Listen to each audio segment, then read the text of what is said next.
طاجكستان تفتح ذراعيها لنا وكأنما تدعونا لاستكشاف عوالم أخرى.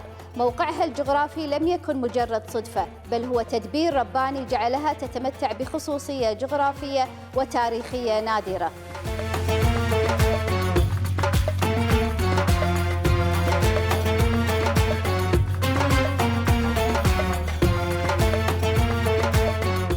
في كل زاوية من طاجكستان ستجد تاريخاً يحكى وأساطيراً تروى وفنوناً تعبر عن هوية هذا الشعب الذي ظل متمسكاً بإرثه الحضاري والثقافي على مر العصور.